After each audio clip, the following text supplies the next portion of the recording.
Anh siraba chino YouTube channel le biriba chino myang punang ko Mongol na tana welcome to jari chino myang do ngasi su anuba blog on putun lakjage ngasi asi October gi tang 13 ko sawon chen nimit asi ai miyamda miyang tahanjage aina puja ko to blog asi kasa Lakhipur haina khangnaba Lakhipur Bazaar da miyamna sak khangnaba Gokul Homeo haidana mai chamber amale maduga sarkadomni hidak loba ado hidak loba chacharukhige ado ai mathang sum ngasi lakchauraba Lakhipur Bazaar miyamna khangnaraba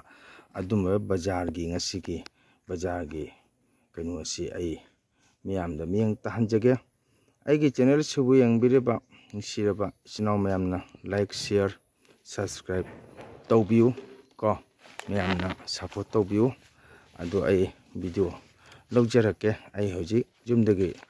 thoktana aigi thunganda lei ado aigi thungana se asigani aigi thungan changphumasi chino mayam ara sigagi lambira se chumna lae haraga ase rail gi tarbe single board signboard theli sigi signboard sigi manakta Karen Kuti Malayba asigi siga changadomni sinau mayam somdana topa son chaki lambi asina sum chakhraga silchar phawgudumi akhoi lambi siloina phawnai maning mamang loina silchar Lakhipur loina chatpa jaba lambelni sinau mayam ai Lakhipur jawraga amu logjage mayam ming taminasi mayamna support tobu sinau mayam ko mayam jinungbulo khai lanthokna Tolengram jogdore ko sige chalaga tolen kun phangani tolen kun phangaga dugadi Lakhipur Bazaar phangadomni wa Lakhipur Bazaar jo jum chingandike aiga ma ka chali ma maning de leire sinam yam khoi chi tolen kun jogdore sinam yam ko adamati masumai myam se hana soi han jakare asina mogi tolen ground ground is a bone so myam no khoi nei handi sakolo ai kuru ai jam jana thai moi saida tole mon meite gi teni se moi ball ground ni am so koi Lakhipur mle amen saka program ko kre jam so ngam ni asi chalaga moi auto stand lai cooperative ka kaina sigi cooperative gar se hoji mo thong sa bidore asigani cooperative gar se siga auto stand lai asi lamjang he changadom si lamjang siga moi kari program le na khangde lai thale kali puja ge ga diwali kali puja ga le ngudai khale ase tolen kun change sinau myam ko ado Lakhipur Bazaar hai se jamna chawre chawon chen ga ka ko chawon chen na hele jamna chawba bazaar ni ado foreign sum ai myam da sum engan jage ase tolen kun maitei kulak haitare ko ado matam se kitang kana toramina ai foreign bazaar jawraga video se pun lojaraga isna myam ko mayam Lakhipur jawre chamber jawraga di mi jam le me patient 80 Sri Lanka de leire ado je hainari yenge khangge to the dori se Lakhipur jamai homeo chamber ma ta on mondam jolami asigale mi jam tille siga moi bazaar siga nungsa yam sai siga moi lopoi ga jole ka bazaar de aisna mayai le hore se maton thigang hai tare siga moi second gi phi ga yam jombani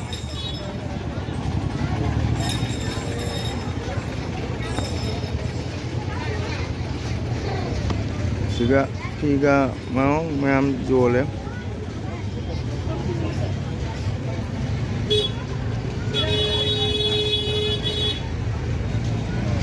Sa sabasna ai chathokpa ngamdre ase yam chawba Lakhipur Bazaar ko hi jonba somdana thana mangda leire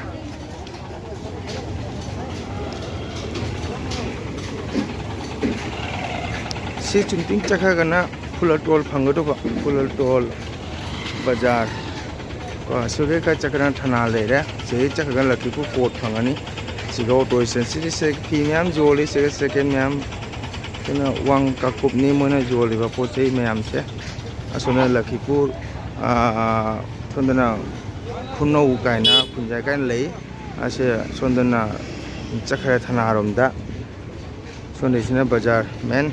asomna mai ai chapuk tadi kanogi khogi maitegi sana contact hai tare contact jonba colleague jonba masida kasar gi woni Lakhipur da namba khogi maitegi sonadha karmagi pochei luhong khongdong bagi phiroi pingang colleague sigai loi longne Lakhipur sida sigagi mate ma chalagana khogi marwari phi jonba jamna lei marwari phi jonba mayam su lei ado somdeisana morok madugadi hinjang napi jonba mate ma chalana gana khoi nga jonba lei ba hai tare sigai chalaga asina bazar mayaida poche jam lera sona su jole ado na khung sajam sare ayam tang kano tawkhige sigasu sinjamu khogi jangkok se jangkok siga leire aidi lusau kaina laitumo kaina ei jangkok to koto pore 250 lupa chani yang kai 250 chani lupa chani yang kai hai mai se ati jangkok asi yam mathau ta ba cheng kai ba ko ba de kuli thumo mai lai thumok su myam leire lai thumok su ada jam jole lai thumok su yam tange hojikan aina mu lei badal pa chahum yang kai tai aduna poche se myam asiga su jole jangen sumjit madage siga su myam leire khogi thaina gi phau ona ba ka thi kaina su myam jole ka thi chinjam adu jam pa kaina siga khogi phangdaba pot leite hai tare Lakhipur sida somdana kamu khogi maitegi contact hai kera khogi sana alupa saba adugma mayam siga su sum leire asina maitegi mai bena jonba hai tare maitegi contact haira khangnaba asini se hairiba Lakhipur bazar asigda phangba pot loina sum phange siga phami se maitei khogi mai iben hai tare masira joliba poli contact mayam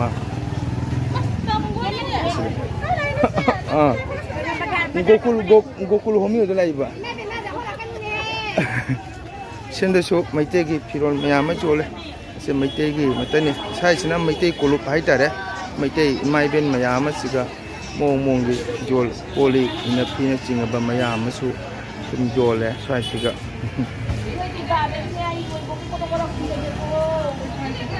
asigi line asida maitei matani maitegi phijonba maitegi contact mayama siga me phangi hariba Lakhipur sida phangdaba po leitre kasada Lakhipur na mayon oire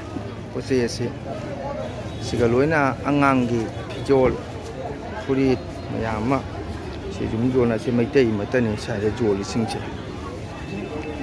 ase maitei gi matani se sum mayama joli imai de mayama amna pilanga sum jona ri sini dana hajikti siga khogi lik lukun hajrang chingaba madagadi lai gi devi deba gi phiron masiga loina phangba hai tare Lakhipur sida se maitei khoi culture gi pochei matani adu ningon chakau bana matam joropada masiga sumaya mama lona bala ko hai ta se maitei matani swai se asiga su asi su leire pochei mayama se ap haubudena sai jobu se maitei matani se phami se phajaba ina phi mayama ningon chakau ba jawrapa matamda mayama launaba asegi Lakhipur siga fulatol hai bampham dugu su maitei gi Manipuri helum mayama ma lei koi gokul Manipuri helum adugati thoi Manipuri helum asigasu mayam jole sigasu makhal gi pior muga khudeina singa khude arangba siga mayam sigasu leire sai masang je maitei gi dukan matan sai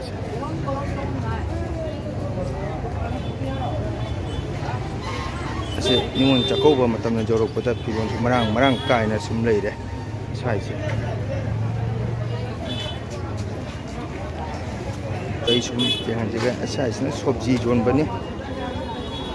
ꯑꯁꯣꯝꯗꯩꯁꯤꯅ ꯕꯦꯅꯥꯒꯥꯟꯗꯤ Ghat ꯉꯔꯥꯡ ꯑꯩꯅ ꯆꯠꯄ ꯃꯇꯝꯗ ꯑꯩꯈꯣꯏꯒꯤ ꯕꯦꯅꯥꯒꯥꯟꯗꯤ ꯘꯥꯠ ꯍꯥꯏ ꯃꯐꯝꯗꯣ ꯁꯣꯏꯒꯤ ꯆꯪꯈꯤꯗꯧꯅꯤ ꯁꯣꯝꯗꯁꯨ ꯃꯩꯇꯩ ꯏꯃꯥ ꯏꯕꯦꯟ ꯁꯣꯝꯗꯁꯨ ꯃꯩꯇꯩ ꯏꯃꯥ ꯏꯕꯦꯟ ꯄꯣꯠ ꯆꯩ ꯃꯌꯥꯝ ꯑꯃ ꯌꯣꯟꯕ ꯂꯩ ꯁꯣꯝꯗꯅ ꯆꯝꯄꯥꯛ ꯃꯨꯔꯤ ꯉꯥꯔꯤ ꯌꯣꯟꯕ ꯃꯐꯝꯅꯤ ꯅꯨꯡꯁꯥꯁꯨ ꯌꯥꯝ ꯁꯥꯔꯦ ꯑꯗꯣ ꯑꯩ ꯃꯇꯦꯛ ꯃꯇꯦꯛ ꯁꯨꯝ ꯌꯦꯡꯍꯟꯖꯒꯦ ꯁꯒꯣꯜꯁꯦꯟ ꯍꯥꯏꯕ ꯅꯨꯃꯤꯠꯁꯤꯗꯤ ꯌꯥꯝꯅ ꯇ꯭ꯔꯥꯐꯤꯛ ꯖꯥꯝ ꯑꯣꯏꯒꯜꯂꯦ ꯌꯦꯡꯉꯨ ꯃꯌꯥꯝ ꯄꯨꯝꯅꯃꯛ ꯇ꯭ꯔꯥꯐꯤꯛ ꯖꯥꯝꯁꯦ ꯑꯁꯣꯝꯗꯁꯨ ꯐꯤ ꯌꯣꯟꯕ ꯗꯨꯀꯥꯟ ꯂꯩꯔꯤ ꯑꯁꯦ ꯉꯁꯥꯏꯒꯤ ꯅꯤꯉꯣꯜ ꯆꯥꯛꯀꯧꯕ ꯃꯇꯝꯗ ꯌꯧꯔꯛꯄꯅꯤꯅ ꯐꯤꯔꯣꯟꯁꯦ ꯃꯔꯥꯡ ꯀꯥꯏꯅ ꯌꯥꯝꯅ ꯐꯖꯅ ꯌꯣꯜꯂꯅ ꯃꯌꯥꯝ ꯑꯃ ꯑꯁꯤꯗ ꯂꯩꯔꯦ ꯑꯁꯤꯒ ꯂꯐꯣꯏ ꯂꯇꯪꯁꯨ ꯌꯣꯜꯂꯤ ꯐꯪꯗꯕ ꯄꯣꯠꯇꯤ ꯂꯩꯇ꯭ꯔꯦ ꯂꯛꯈꯤꯄꯨꯔꯁꯤꯗ ꯑꯁꯣꯝꯁꯤꯅ ꯃꯩꯇꯩ ꯂꯥꯛꯄ ꯁꯤꯅ ꯑꯩꯈꯣꯏꯒꯤ ꯀꯔꯤ ꯍꯥꯏꯇꯥꯔꯦ ꯑꯁꯤ ꯂꯝꯕꯤꯁꯤꯅ ꯑꯩꯈꯣꯏꯒꯤ ꯅꯤꯡꯊꯦꯝꯈꯨꯟ ꯆꯄ꯭ꯔꯧ ꯆꯪꯕ ꯂꯝꯖꯪꯅꯤ ꯃꯣꯏ ꯁꯣꯁꯥꯡ ꯘꯥꯠ ꯍꯥꯏꯔ ꯈꯪꯅꯩ ꯁꯤ ꯃꯐꯝ ꯆꯠꯐꯝꯁꯦ ꯀꯨꯀꯤ ꯑꯃ ꯆꯪꯈꯤꯕꯁꯦ ꯑꯁꯤꯅꯤ ꯑꯩꯅ ꯑꯁꯣꯝꯗ ꯆꯦꯝꯕꯔꯗ ꯉꯥꯏꯔꯤꯉꯩꯗ ꯁꯨꯝ ꯉꯥꯏꯍꯥꯛ ꯚꯤꯗꯤꯑꯣ ꯑꯁꯣꯝꯗꯩꯁꯤꯅ ꯃꯄꯥꯟꯗ ꯏꯃꯥ ꯏꯕꯦꯟ ꯃꯌꯥꯝ ꯑꯃꯁꯨ ꯄꯣꯠ ꯆꯩ ꯌꯣꯟꯕ ꯌꯥꯎꯅꯔꯤ ꯁꯣꯝꯗꯁꯨ ꯃꯌꯥꯝ ꯑꯃ ꯌꯣꯜꯂꯤ ꯁꯤꯗꯁꯨ ꯏꯟꯖꯥꯡ ꯅꯥꯄꯤ ꯃꯌꯥꯝ ꯑꯃ ꯌꯣꯜꯂꯦ ꯑꯁꯤꯒꯤ ꯁꯪ ꯃꯅꯨꯡꯗꯗꯤ ꯃꯩꯇꯩ ꯃꯠꯇꯅꯤ ꯐꯝꯃꯤꯁꯦ ꯃꯄꯥꯟ ꯁꯥꯏꯠꯇꯁꯨ ꯃꯔꯣꯂꯣꯝꯕ ꯑꯩꯈꯣꯏ ꯃꯩꯇꯩꯁꯨ ꯐꯝꯕꯁꯨ ꯌꯥꯎꯔꯤ ꯁꯣꯝꯗꯁꯨ ꯏꯟꯖꯥꯡ ꯅꯥꯄꯤ ꯁꯣꯝꯒꯤ ꯀꯣꯂꯨꯞ ꯃꯅꯨꯡꯁꯤꯅ ꯉꯥ ꯌꯣꯟꯕ ꯃꯔꯛꯅꯤ ꯑꯩ ꯁꯣꯝꯗ ꯑꯃꯨꯛ ꯆꯪꯖꯒꯦ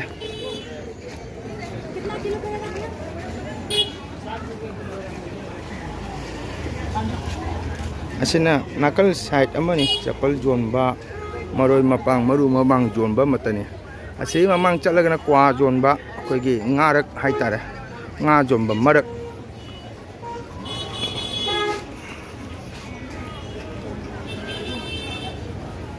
ꯑꯁꯤ ꯃꯇꯦꯛ ꯑꯃ ꯆꯠꯂꯒ ꯑꯃꯨꯛ ꯀ꯭ꯋꯥ ꯌꯣꯟꯕ ꯂꯩ ꯏꯆꯤꯜ ꯏꯅꯥꯎ ꯃꯌꯥꯝ ꯀ꯭ꯋꯥ ꯑꯁꯪꯕ ꯃꯨꯜꯂꯛꯄ ꯃꯇꯝ ꯀ꯭ꯋꯥ ꯌꯣꯟꯕ ꯑꯁꯤꯒꯅ ꯑꯩꯈꯣꯏꯒꯤ ꯐꯦꯂꯣꯟ ꯂꯨꯄꯥꯏꯟ ꯀꯥꯏꯅ ꯉꯥ ꯐꯥꯕ ꯍꯦꯟꯕꯒꯤ ꯂꯥꯡꯒꯤ ꯀꯥꯏꯅ ꯁꯤꯒꯁꯨ ꯃꯌꯥꯝ ꯑꯃ ꯌꯣꯜꯂꯦ ꯑꯁꯤꯒ ꯂꯩꯔꯦ ꯀ꯭ꯋꯥ ꯁꯤ ꯀ꯭ꯋꯥ ꯑꯃꯨꯟꯕ ꯑꯁꯪꯕ ꯌꯣꯟꯕ ꯍꯥꯏꯕꯁꯤ ꯀ꯭ꯋꯥꯒꯤ ꯃꯇꯝꯅꯤꯅ ꯀ꯭ꯋꯥ ꯃꯌꯥꯝ ꯑꯃ ꯌꯣꯟꯅꯔꯤ ꯁꯣꯝꯗꯁꯨ ꯄꯣꯠ ꯆꯩ ꯂꯧꯅꯕꯁꯨ ꯌꯥꯎꯅꯔꯤ ꯆꯄꯜ ꯆꯔꯥꯡꯅ ꯆꯤꯡꯉꯕ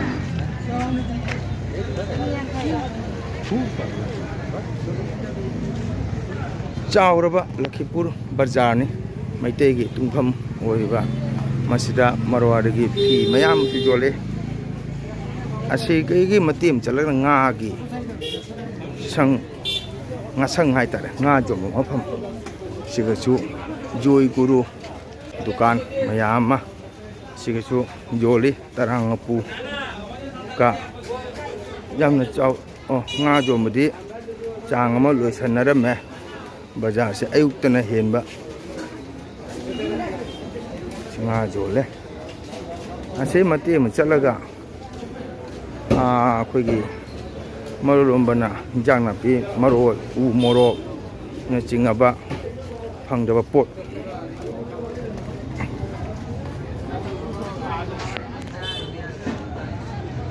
ꯁꯤꯒꯤ ꯁꯣꯅꯤ ꯃꯟꯗꯤꯔꯁꯤꯒꯤ ꯃꯅꯤꯡꯗ ꯁꯤ ꯁꯣꯅꯤ ꯃꯟꯗꯤꯔꯁꯤꯒꯤ ꯃꯅꯤꯡꯗꯅꯤ ꯑꯩꯅ ꯍꯧꯖꯤꯛ ꯆꯪꯒꯗꯣꯏꯁꯦ ꯍꯧꯔꯦ ꯁꯤꯗ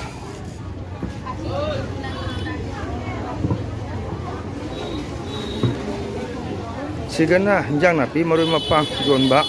ꯃꯩꯇꯩ ꯃꯌꯥꯝ ꯑꯃ ꯁꯤꯒ ꯌꯣꯜꯂꯤ ꯁꯤ ꯆꯥꯎꯔꯕ ꯁ꯭ꯋꯥꯏꯁꯤꯅ ꯑꯩꯈꯣꯏꯒꯤ ꯙꯨꯞ ꯀꯥꯏꯅ ꯂꯩ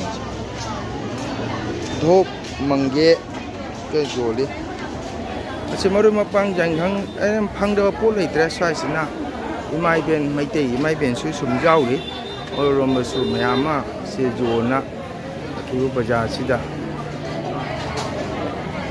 ꯌꯥꯝꯅ ꯆꯥꯎꯕ ꯂꯛꯈꯤꯄꯨꯔ ꯕꯖꯥꯔ ꯍꯥꯏꯗꯤ ꯁꯤꯜꯆꯔꯗꯒꯤ ꯃꯤ ꯂꯥꯛꯑꯒꯁꯨ ꯃꯁꯤꯗ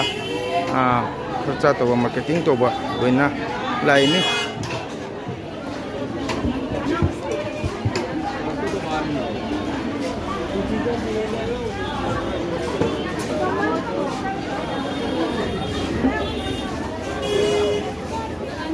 ꯁꯤꯒꯁꯨ ꯂꯩꯔꯦ ꯁꯤꯒꯅ ꯑꯩꯈꯣꯏ ꯌꯥꯏꯈꯪ ꯑꯗꯩꯗꯤ ꯍꯔꯤꯕꯣꯞ ꯌꯣꯟꯕ ꯑꯁꯤꯅ ꯃꯔꯣꯂꯣꯝꯕ जाति मतनी